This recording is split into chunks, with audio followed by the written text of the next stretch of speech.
Hello बच्चों, कैसे हो? आपका स्वागत है त्रिपाण स्टडी सेंटर में। आज जो आपके समक्ष टॉपिक प्रस्तुत हुआ है कई मानने में काफ़ी महत्वपूर्ण है हर एक एग्जाम व्यू से। ठीक है, इसमें हम हर एक बात पे विस्तार पर चर्चा करेंगे और वो सारे जो है पहलू पर विचार करेंगे जो अब तक अछूता था। तो चलिए देखते हैं हमारा आज टॉपिक क्या है कि 1907 में किसानों के द्वारा किया गया आंदोलन। इसके अंतर्गत हमारा अगला टॉपिक जो है 1907 के कॉलोनाइजेशन बिल द्वारा निभाई भूमिका। ये काफ़ी महत्वपूर्ण रहेगा। कॉलोनाइजेशन बिल का यहाँ पर क्या भूमिका थी? सरकार की कार्यवाही की श्रृंखला द्वारा किसानों के असंतुष्ट ने और उग्र रूप धारण कर लिया कि सरकार ने जो नीतियाँ अपनाई वो किसानों को संतुष्ट नहीं कर सकी। किसान जो थे असंतुष्ट हो गए और इसी कारण उन्होंने उग्र रूप धारण कर लिया। इसमें से महत्वपूर्ण पंजाब लैंड कॉलोनाइजेशन बिल था। पंजाब के लॉर्ड कॉलोनाइजेशन बिल जो था काफ़ी महत्वपूर्ण था। 19वीं शताब्दी के अंतिम दशकों में सुल्तान और मिंटगुमारी जिलों की आबाद करने के बाद लोअर चेनाब क्षेत्र का बसाने की कोशिश की गई। चेनाब क्षेत्र को बसाने की कोशिश की गई और व्याप्त इलाकों के आबाद करने और जो है कृषि को प्रोत्साहन देने के लिए सिंचाई सुविधा उपलब्ध कराने हेतु अंग्रेज सरकार ने नहरों का निर्माण भी किया गया था और बहुत सी सुविधाओं के साथ मुक्त जमीन अलॉट करने का भरोसा देकर सरकार ने जालंधर, अमृतसर और होशियारपुर के किसानों और सेवा मुक्त फौजियों को वहां जाकर बसने के लिए प्रेरित भी किया। ये काफ़ी महत्वपूर्ण थी। उनको ज़मीन या तो बिल्कुल मुक्त या बड़ी नाम मात्र दर पर ही मिल गई। उन्हें बड़ी ही कम कीमत पर पशुओं, उपकरणों, घर निर्माण और अन्य ऐसी चीज़ों के लिए पेशी पैसा दिया गया। कहते पहले उन्हें पानी की आपूर्ति मुक्त की गई थी और बाद में बड़ी ही उदार दरों पर दी गई। इन जिलों के किसान अपनी ज़मीन और संपत्ति पीछे छोड़कर नए क्षेत्रों में आबाद हो गए और कड़ी मेहनत से बंजर ज़मीनों को कृषि योग्य बना दिए। ये पंजाब के लोगों का ही मेहनत का फल था कि उन्होंने बंजर जमीन को भी कृषि योग्य बना दिए। पर जो ही उन्हें यह कर लिया तो सरकार ने नए कानून बनाकर स्वयं को उपजाऊ जमीन को मालिक घोषित कर लिया। अब देखिए सरकार ने कितना बड़ा धोखा दिया किसानों को कि जिस बंजर भूमि पे एक पत्ता भी नहीं दिखता था उस भूमि को पंजाब के लोगों ने मेहनत कर करके खून पसीना एक करके उसको उपजाऊ बना दिया। और जब उपजाऊ ये क्षेत्र बन गए तो सरकार ने इस ज़मीन को अपना मालिकाना हक जाहिर कर दिया और किसानों के मालिकाना हक को ख़त्म कर दिया। 1906 में विधायकों में एक कॉलोनाइजेशन बिल पेश किया गया जिसके अनुसार पंजाब की नहरी कॉलोनियों में रहने वाले लोगों पर कुछ खास पाबंदियां भी लगा दी गई। ज़मीन तो छीना ही छीना, उन पे कई पाबंदियां भी लगा दी। चलिए देखते हैं वो पाबंदियां क्या क्या थी। देखा जाए तो पंजाब के किसानों ने नई कानून के नई पहलू का जमकर विरोध किया। ये विरोध किस रूप में था? जमीन देने की निर्धारित शर्तों का अवहेलना करने पर सरकार जुर्माने लगाकर या जमीन जब्त करके आबादकारों पर अपने नियंत्रण को मजबूत करने की कोशिश करती थी और इन शर्तों में पौधारोपण करना, सफाई की स्थिति बनाकर रखना, नामिंद स्थानों पर मकान बनाना और रियायती जरूरत इत्यादि पूरा करना शामिल थे। इसे अवलबादकार पसंद न करते थे और 1906 के आबादीकारी बिल ने जुर्माने लगाने की कानून रूप दे दिया और ज़मीन देने की शर्तें और भी कड़ा कर दी। ये बहुत बड़ी समस्या थी उस समय किसानों के लिए। यह बिल किसान मालिकों की प्रचलित धाराओं के विपरीत था और इसने आबादकारों और विरासतनामा बनाने के हकों पर पाबंदी लगा दी। नए कानून में आदेशित था कि केवल जमीन पर खेती करने वाले पिता के पुत्र को ही जमीन प्राप्त करने का अधिकार होगा। अब देखिए उनकी कितनी बड़ी यहाँ पर नीति आया। केवल जमीन पर खेती करने वाले पिता के बड़े पुत्र को ही जमीन प्राप्त करने का अधिकार होगा। यदि बड़े पुत्र की बालिग होने से पहले मौत हो गया तो जमीन उसे छोटे पुत्र को मिलने की वजह सरकार की संपत्ति बन जाएगी।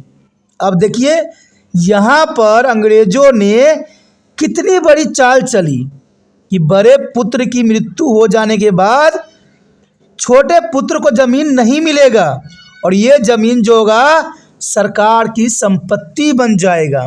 कहते हैं ऐसे कानून बना के अंग्रेज ही लूट सकते हैं और आज के समय जो है बड़े बड़े उद्योगपति ही ऐसे कानून बना के लूट सकती हैं और ये आज के समक्ष प्रत्यक्ष है, कहते हैं दूर नहीं है। देखा जाए तो नए कानून ने किसानों को बटाईदार बनाकर रख दिया, बटादार बनाकर रख दिया। वे ना तो ज़मीन के वृक्ष बेच सकते थे और न ही मकान या झोपड़ी बना सकते थे और न ही ज़मीन को खरीद या बेच सकते थे। यदि कोई किसान सरकार के आदेश की अवज्ञा करने की हिम्मत करता तो उसे ज़मीन से निकाल कर सजा दी जा सकती थी। अब बताइए, यहाँ पर कहते हैं भैंस भी इनकी भी है, लाठी भी इन्हीं की है, चित्त भी इनका, पट भी इनका है। अब किसान करे तो क्या करे। कहते हैं एक ही उद्देश्य बच जाता है आंदोलन का। सिविल अदालतों और अवधकारों की शिकायत सुनने की मनाही थी। अब देखिए सिविल अदालतें भी इनकी बातों को नहीं सुन सकती थी, ये भी इसमें प्रावधान बनाया गया था और केवल अवधकारी अधिकारी की व्याख्या ही सही और जायज़ मानी जाती थी। यानी कहते हैं आम व्यक्तियों की यहाँ बात नहीं सुनी जाती है। जैसे आपको पता ही है कि अगर भारत में फाइनेंस कंपनियाँ अगर ऐसी झूठी जो है केस दायर करती है तो कहते हैं भारत के न्यायालय चिन्ह को जो है इसके खिलाफ कार्रवाई करने की आवश्यकता थी। लेकिन आज भी न्यायालय प्रणाली जो है उनके जो है बुकलेट को देखती है, उनके कागज़ों को देखती है, लेकिन ये नहीं देखती है कि इतने पेज के कागज़ आपने क्यों बनाया। इस पर प्रश्न उठाना चाहिए अदालत को कि आप एक गरीब व्यक्ति को कोई सामान बेच रहे हो तो इतने बड़ा का पेज क्यों बनाते हो। मैं तो कहता हूँ कि आज अदालत भी जो है एक आम इंसान ही चलाता, कोई रोबोट नहीं चलाते हैं। तो ये बात जो है अदालत के न्यायाधीश को भी समझना चाहिए कि जब इतने पेज का बुकलेट बनाते हैं ये लोग और धड़ल्ले से 50 साइन करवाते हैं तो 50 साइन में व्यक्तियों को कैसे पता चलेगा कि इसमें जो है उनका अपनी मकसद वाले कौन कौन चीज़ उन्होंने शामिल किया हुआ है। और ये कानून को आवाज़ उठाना चाहिए, सरकार को आवाज़ उठाना चाहिए फाइनेंस कंपनियों को कि भाई ऐसा आप रूल क्यों बनाते हो। पर आप देखिए न्यूज़ पे कितने अच्छे प्रचार आते हैं कि कोई डॉक्यूमेंट नहीं होगी, बहुत ही कम डॉक्यूमेंट होगी। अरे भाई लोग तभी परेशान हैं डॉक्यूमेंटों से। और देखिए लालच की इनकी प्रेरणा कम नहीं होती है और यहाँ पर भी इन्होंने इसी तरह के जो है इनके लिए लाचार कर दिया। इनको देखा जाए तो इनको बिल्कुल ही लाचार कर दिया कि सिविल अदालत की अवधारी शिकायत सुनने की मनाही कर दी गई और नहीं सुनी जाती थी। केवल अवधकारी अधिकारी की व्याख्या ही सही जायज़ मानी जाती है। जैसे कि आपको पता है कि फाइनेंस कंपनियों की बातें ही आज सरकार भी सही मानती है और अदालत भी सही मानती है, जबकि गलत है ये। इसे लाचार अवधकारी केवल अवधकारी अधिकारी की दया पर ही निर्भर होकर रह गए। यानी आज देखा जाए तो आज फाइनेंस कंपनियों पर ही जो फाइनेंस लेने वाले व्यक्ति हैं आश्रित हैं, क्योंकि ना तो यहाँ पर सरकार कुछ करने वाली है ना अदालत सही फैसला देने वाली है। अवधकारी बिल के पंजाब में ज़मीन मालिकों के मूल तत्वों को ही बदल दिया गया था और ऐसा समय पर किसानों को उनकी ज़मीन से वंचित करने की कोशिश की जब उनके प्रयत्न फल देने लगे थे और इलाका भारत में सबसे उपजाऊ क्षेत्र बन गया था। यानी तब उनके साथ धोखा मिली जब वो क्षेत्र को उन्होंने उपजाऊ बना लिया।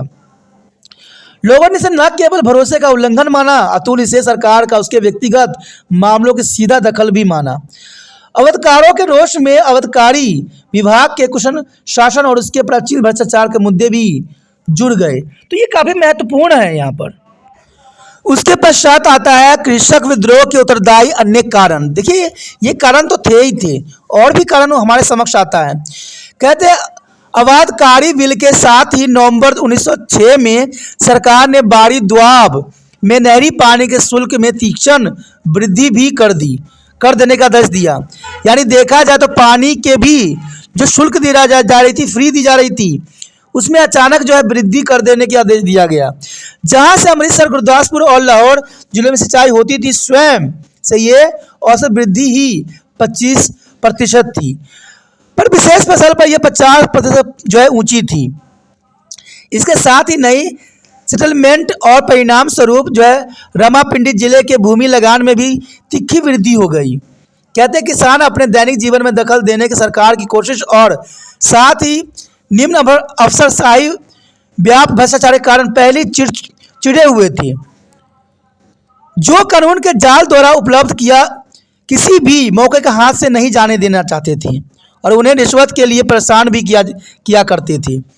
जैसे आपको पता ही है कि आज फाइनेंस कंपनियां भी ऐसे ही करती है, एनओसी के नाम से आपको लाख, 2000, 2500 ऐसे ऐसे हरकंडे अपनाती है, तरह तरह के मैसेज देती है कि एनआईसी आप 1000 में ले जाइए, 2000 में ले जाइए, 1 लाख में ले जाइए, नहीं तो हम जो है न्याय के दरवाज़ा खटखटाएंगे।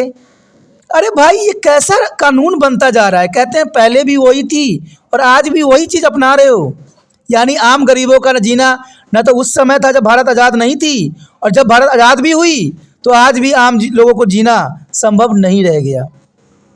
एक बहुत ही दुखदायक परिस्थिति है कि देखा जाए तो उनसे रिश्वत भी मांगी जाती थी, रिश्वत देने के लिए भी परेशान किया जाता था। इवन देखें कि इसके साथ ही व्यास दोआब नहरों में गन्ने और कपास की जल शुल्क दर में जो है 100% बढ़ोतरी कर दी गई, और इस कार्रवाई को पहले से ही विदेशी व्यवस्था द्वारा सताए सूत्र और चीनी के दशाएं उद्योग पर बड़े ही धक्के के रूप में देखा गया। तो देखा जाए तो ये काफ़ी महत्वपूर्ण यहाँ पर बात आता है। उसके पश्चात हमारे समक्ष आता है किसानों का विद्रोह 1907। अब ये सब कारण जो था विद्रोह का जो है सूत्रपात होना, बिगुल बजाना आम हो गई। कहते हैं उपरोक्त दर्शाए गए घटकों ने किसानों की चिंता, भ्रम, असंतोष को बढ़ावा दिया और वो अब समझ गए थे कि अंग्रेज शासन काल में उनके दुखों और कठिनाइयों को कोई हल नहीं निकाला जा सकता है, बल्कि उन्हें बढ़ावा दिया जा रहा है। जैसे आज के समय फाइनेंस कंपनियों को जो है सरकार बढ़ावा देती है और सरकार खुद कहती है कि लोन लो, लेकिन सरकार ये नहीं कहती कि जो रूल रेगुलेशन बनाया गया है उसका एनालाइज सरकार नहीं करती है, दुख और कठिनाई को जो हल नहीं करती है, उसके दुखों को और बढ़ाती है, और ये भारत सरकार स्वयं करती है। दोस्तों, ये गलत है। कहते हैं मैं आपको ये किसान विद्रोह के लिए इसलिए साथ में जो है आज के लोगों की बात बता रहा हूँ क्योंकि दोनों दशाएं सेम है और आपको जागरूक बनना है। कहते हैं सिर्फ पढ़ लेने से आप जो है आगे नहीं बढ़ जाओगे। पढ़े लिखे का मतलब है समझदार बनना, जो है लोगों की जो है चापलूसियों को भांपना, और यहाँ पर भी किसान चापलूसियों को भांप गए कि अंग्रेज शासन काल में उनको दुखों और कठिनाइयों का कोई हल नहीं निकाला जा सकता, बल्कि उनको और बढ़ा दिया जाएगा। इस कारण उन परिस्थितियों को ध्यान में रखते हुए गरीब तथा बुरी तरह से आहत किसानों ने अंग्रेज सरकार के उदासीन रवैये के प्रति विद्रोह का झंडा बुलंद करने का निर्णय किया। और आज आप लोगों को भी ऐसे फाइनेंस कंपनियों से दूर रहने की ज़रूरत है जो आपको लूटते हैं, आपको बाद में फंसाते हैं। जब आप लोन लोगे ना तो तरह तरह की बातें बड़े बड़े प्यार से करेंगी, लेकिन जब आप ले लोगे तो आपको जो है इस तरह से फटकारेंगे जैसे आपने बहुत बड़ा अपराध किया हुआ है। उसी प्रकार किसान ने भी यहाँ पर जो है झंडा जो है विद्रोह का उठा लिया, तो आपने भी यहाँ पर ऐसे फाइनेंस कंपनियों से दूर रहना है। कहते हैं ऐसी चीज़ों को फाइनेंस ना करवाए जो आपको जीवन के जो है दुखों का कारण बन जाए। कहते हैं किसानों के दिलों में अंग्रेज शासन के न्याय और निष्पक्षता पर विश्वास टूट चुका था। तब तक दुनिया में भी काफ़ी उलटफेर हो चुका था। छोटे से देश जापान द्वारा शक्तिशाली रूस का हार और अपमान, बंगाल विभाजन, लोगों द्वारा विरोध आदि घटनाओं ने किसानों सरकार के मांग बनवाने के लिए विद्रोह का जो है बिगुल बजाने के लिए विवश कर दिया। क्योंकि आपको पता ही है कि जापान जो छोटा सा देश था रूस को हरा दिया, और इस हारने के कारण जो है भारतीय किसानों में भी एक नई जो है जोश का लहर फूंक दिया, और इसी कारण जो है इन्होंने भारत में जो है अंग्रेजों के विरुद्ध युद्ध का विद्रोह का जो है बिगुल बजा दिया। उग्रवादी गतिविधियों और कुर्बानियों ने भी किसानों को विद्रोह करने के लिए काफ़ी प्रेरित किया, और बाल गंगाधर तिलक का नारा था स्वाधीनता हमारा जन्मसिद्ध अधिकार है, स्वाधीनता हमारा जन्मसिद्ध अधिकार है। और बांके दयाल का यह गीत पगड़ी संभाल जट पगड़ी संभाल वे बहुत ही लोकप्रिय बनकर जन जन तक पहुंच चुका था, और यह भी किसान में काफ़ी मशहूर हो गए थे क्योंकि इनका जो विचारधारा था किसानों के अंतर्गत था। इस समय तक पंजाब में भारतीय राष्ट्रीय कांग्रेस का शक्तिशाली संगठन बन चुका था। यानी इस समय तक पंजाब में भारतीय राष्ट्रीय कांग्रेस का शक्तिशाली संगठन बन चुका था, और कॉलोनल जे बिल ने पंजाब कांग्रेस के नेताओं को ये नियोजित ढंग से अंग्रेज जो है साम्राज्यवादी के विरुद्ध अपनी शिकायतों और संबंध में जो है आवाज़ बुलंद करने के लिए रोष सभाएं आयोजित करने का अवसर भी प्रदान कर दिया। और नहर कॉलोनियों पर केंद्र बनाए गए और जहां कांग्रेस नेताओं ने आह्वान की, प्रतिक्रिया में बड़ी ही गिनती में किसान इकट्ठा हुए और इसे किसान आंदोलन का एक रूप दे दिया गया। देखा जाए तो सरकार की वह कृषि नीति जो किसानों के पक्षधर नहीं थी, उनकी कठोर आलोचना की गई। अग्रणी जमीन मालिकों और आर्य समाज समेत स्थानीय वकीलों से संबंधित वार्ड जिम्मेदार जमींदारों संघ ने स्वामित्व और मीटिंग आयोजित की, जिसमें बिल की भवनता करने की, जुर्माना न अदा करने की, पैरवी करने का मत पास किए गए। और 11 मार्च से लेकर 1 मई 1907 तक लाहौर, रामापिंडी, अमृतसर, सिलाकोट, बटाला और गुरदासपुर, गुजरावाला और लायपुर आदि जगहों पर प्रदर्शन किसानों का शुरू हो गया। राष्ट्रीयवादी नेताओं और लाहौर ने रणकुनों में सहभागिता से यह विद्रोह और तीक्ष्ण रूप धारण करता चला गया। इसमें शामिल होने वाले मुख्य व्यक्ति थे लाजपत राय और अजीत सिंह थे। उन्होंने कॉलोनी क्षेत्रों से बाहर भी अपनी मांगों को सर्विदा किया और आंदोलन में बड़ा योगदान भी किया। समस्त प्रांत की शहरी और ग्रामीण आबादी का समर्थन इस आंदोलन का उपलब्ध करवाया। तो देखा जाए तो इनकी काफ़ी महत्वपूर्ण यहाँ पर स्थान है। लाजपत राय और अजीत सिंह ने किसान आंदोलन को और भी मजबूत बनाया। इन मीटिंगों में शामिल होने वाले लोगों की गिनती तेजी से बढ़नी शुरू हो गई, क्योंकि कहते हैं जब उद्देश्य सही होता है, मकसद सही होता है, तो लोगों का साथ भी उस जगह बहुत ही अच्छा मिलता है। और यही यहाँ पर किसान आंदोलन में भी हुआ। 1907 में लायपुर में हुई मीटिंग में करीब 10,000 आबादकारी शामिल हुए। देखा जाए तो कविता पगड़ी संभाल ओए जट्टा इस आंदोलन का प्रतीक बन गया। यानी उस समय कविता पगड़ी संभाल ओए जट्टा इस आंदोलन का प्रतीक बना और इससे पंजाबी किसान में आत्मसम्मान की अनुभूति पैदा की। कहते लाजपत राय ने जमीन पर मालिक के किसानों के जायज़ दावों को साबित करते हुए कहा कि सरकार यह ज़मीन कहाँ से आई है, सरकार के पास ये ज़मीन कहाँ से आई और हमारे पुरखों का खून इस ज़मीन पर बहा है। हमने इसे जीता इन्हें आबाद किया है। या तो ज़मीन हमारी है या फिर भगवान की है। सरकारी अधिकारियों का काम हमारी सेवा करना है, हम पर शासन करना नहीं है। जलों का या मृत्यु का भय मत रखो। ये बात यहाँ पर लाला लाजपत राय ने साफ शब्दों में किसान आंदोलन के समक्ष कहा। 1907 के देखा जाए कृषक विद्रोह में सरदार अजीत सिंह एक महान क्रांतिकारी नेता के रूप में उभरा। उसने अपनी देशवासियों को बताया कि लाखों भारतीय भारत में मौजूद 50,000 अंग्रेजों को आसानी से परास्त कर सकते हैं, क्योंकि भारत में अंग्रेज सिर्फ 50,000 थे और भारत में जो भारतीयों की संख्या उनसे 100 गुना अधिक थी। अजीत सिंह, किशन सिंह और सूफी आबाद प्रसाद के प्रयत्नों के कारण अंजुमन मुहिवन वतन शामिल हुए, जिसे भारत माता सभा ने भी जाना जाता था। इनका सिद्धांत था वह जो दूसरे के अधीन है वे अन्य लोगों के बारे में सोचा नहीं कर सकती। बात सत्य है कि वह जो दूसरे के अधीन हो वो अन्य लोगों के बारे में नहीं सोच सकता है और वो देश के बारे में तो कभी सोच भी नहीं सकता। इसने किसानों और बुद्धिजीवियों के मध्य आंदोलन को गति देने का कार्य भी किया, क्योंकि जो इन्होंने शब्द बोले कि वह जो दूसरे के अधीन हो वो अन्य लोगों के बारे में सोच भी नहीं सकता, इसके कारण बुद्धिजीवियों में बहुत ही आंदोलन की गति प्रदान हुआ। अजीत सिंह के प्रयत्नों से अमृतसर और लाहौर के किसानों ने भी अवामी मीटिंग करके बाड़ी द्वाब नहर पर बड़ी पानी के शुल्क दरों के विरुद्ध विद्रोह किए। अब देखिए, जो पानी उनको फ्री में दी जा रही थी, निःशुल्क दी जा रही थी, उसमें सरकार अचानक क्या किया, वृद्धि कर दी, उनके दरों में शुल्क में वृद्धि कर दी। अब देखिए यहाँ पर भी लोग जो थे लालच के आड़ में फंसे। यानी पानी उनको पहले फ्री दी जा रही थी, नहरों से पानी मुक्त शुल्क दी जा रही थी, लेकिन बाद में जब सरकार ने पानी पे जो इतनी अधिक बढ़ोतरी कर दी तो उनकी दशा जो थी दयनीय हो गई। जैसे अभी भी देखिए कई क्षेत्रों में सरकार ने क्या किया है, पानी को फ्री देने की घोषणा की है, लेकिन बाद में देखना जब सरकार पानी पे अधिक शुल्क लगाएगी तो आम जनता आंसू बहाएगी। तभी त्रिपाण स्टडी सेंटर हमेशा कहता है कि कहते हैं फ्री के लालच में कभी ना हो। फ्री के लालच हमेशा खतरनाक होता है। ये नेता लोग आपको सिर्फ फ्री के आड़ में आपको फंसाते हैं, आपको ललचाते हैं और अपनी सरकार बनाते हैं। और आप भी उनके लालच के फ्री के लालच में आ जाते हो। जैसे अंग्रेज भी उनको पहले पानी फ्री में देते थे और बाद में जब है पानी पर उन्होंने दरों को वृद्धि कर दिया। अब शुल्क के दरों में वृद्धि, विद्रोह किए और नए दरों के जो है देने से इनकार करने का भत्ता पास किया। ये भी उस समय उनके कानून में था और आज भी ये बात आप लोग के समक्ष है। तो सोचिए, विचार कीजिए, क्या सरकार आपको लालच दे रही वो सही है? अगर सही नहीं है तो आप ऐसे सरकार को चुनते क्यों, जो आपके देश को जो है खोखला करते चले जा रहे हैं और आपके जो है कमज़ोर बनाते चले जा रहे हैं।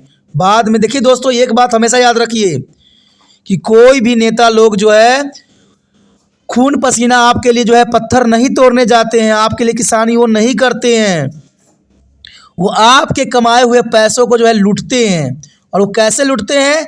जीएसटी के नाम पे, टैक्स के नाम पे, और तरह तरह के जो है आपको जो है सुविधाएं देते हैं, जो आप देते हैं वो सारी के कारण आप उसको लूटते हैं। तो सरकार अपने जेब से कभी पैसा खर्च नहीं करती है, आपके तो जेब से पैसा वो छीन लेती है। तो जेब से कब खर्चा करेगी? तो लालच में कभी मत आना। यही कारण था कि रायपुर में एक सभा को संबोधित करते हुए अजीत सिंह ने कहा था साफ शब्दों में कि हमें सरकार की मदद नहीं करनी चाहिए। जब सरकार ऐसी लालच दे तो सरकार की मदद नहीं करना चाहिए, चाहे वो न्यायपूर्ण काम करे या नहीं, क्योंकि वह हमारे देश से संबंधित नहीं है। हमारे देश में कभी भी लालच की पिटारा हमने नहीं खोला। अंग्रेज चोर हैं, हमें उन्हें निकाल देना ही चाहिए। मुझे चाहे फांसी दे दी जाए या फिर जेल भेज दिया जाए, मुझे कानून की परवाह नहीं है। अत्याचारी की सज़ा मिलना ही चाहिए। कहते हैं जो अत्याचारी होगा उसको सज़ा मिलना ही चाहिए। यही जो थे शब्द अजीत सिंह के थे और यही जो है हर एक किसानों में जो है एक नई जोश भर दिया। 2 मई को रामापिंडी में पुण्य हड़ताल की गई और एक विशाल मुजाहरा आयोजित करने के लिए 1857 के गदर की जो है 50वीं वर्षगांठ चुनी गई। यानी देखा जाए तो 1857 जो क्रांति हुई थी उसकी 50वीं वर्षगांठ चुनी गई, जो कि काफ़ी महत्वपूर्ण समय काल था। 1857 में क्रांति हुई और 1907 में जो है किसान आंदोलन को जो है चुना गया। इन मीटिंगों में तीक्ष्ण सरकार के विरोध जो है धून प्रफुटी हुई। अपील की गई और सांप्रदायिक एकता कायम रखी जाए, ये बात मुख्य रखा गया। और किसानों से अपील की गई कि वे अपना आत्मसम्मान बचाने के लिए अपने हकों के लिए उठ खड़े हों। नए मुजाहरों और मीटिंगों होने से सरकार की विरोधी गतिविधियों को तेजी मिल गई और मुल्तान में जिला संघ का उद्घाटन हुआ, जबकि लाला हंस राय सैनी के नेतृत्व में रामापिंडी संघ पुण्य जागृत स्वदेशी अभियान का भी केंद्र बन गया। कहते हैं अलगवादकारियों के उद्देश्य का समर्थन राष्ट्रीय प्रेस ने भी किया। पंजाबी पैसा अखबार और भारत माता ने जो बदकारी गतिविधियों को भी भारी कवरेज दी और लोगों और अत्यधिक जागरूक और प्रेरित किया। कहते हैं ये आंदोलन काफ़ी महत्वपूर्ण था जिसमें हमने इसके बारे में जाना। अगला टॉपिक जो हमारे समक्ष आएगा सरकार की प्रतिक्रिया, जो कि काफ़ी महत्वपूर्ण रहेगा आपके समक्ष। तो आप बने रहे तिरपान स्टडी सेंटर के साथ। जितना हो सके इस वीडियो को शेयर करने की भावना आपको मन से जाना नहीं चाहिए। जितना हो सके शेयर कीजिए और शेयर करने के लिए कुछ नहीं करना है, यूट्यूब से लिंक को कॉपी करना है और व्हाट्सएप एड्रेस पर लगा देना है। पहली बार मेरे चैनल पे आओ, पहली बार वीडियो देख रहे हो, अगर समझ आ रहा है, अच्छा लग रहा है तो जर्नल सी बात है, चैनल को अपने मोबाइल में सेव कीजिए। और सेव करने के लिए आपको पता ही होगा कि चैनल को सब्सक्राइब करना होता है। जो रेड बटन आपको दिख रहा है सब्सक्राइब के बटन दबाइए और दबाने से आप जो है तिरपान सेंटर के साथ जुड़ जाइएगा। जो भी तिरपान सेंटर यहाँ पर जो है आपके लिए वीडियो डालेगा उसका नोटिफिकेशन भी आपको मिलेगा। और आप जो कहते हैं आप जिस क्लास में होगे 8 से लेकर MA तक के बच्चों के लिए बहुत से वीडियो उपलब्ध है। सोचिए नहीं, विचार न कीजिए, तिरपान स्टडी सेंटर को सब्सक्राइब करके अपने मोबाइल में सेव कीजिए।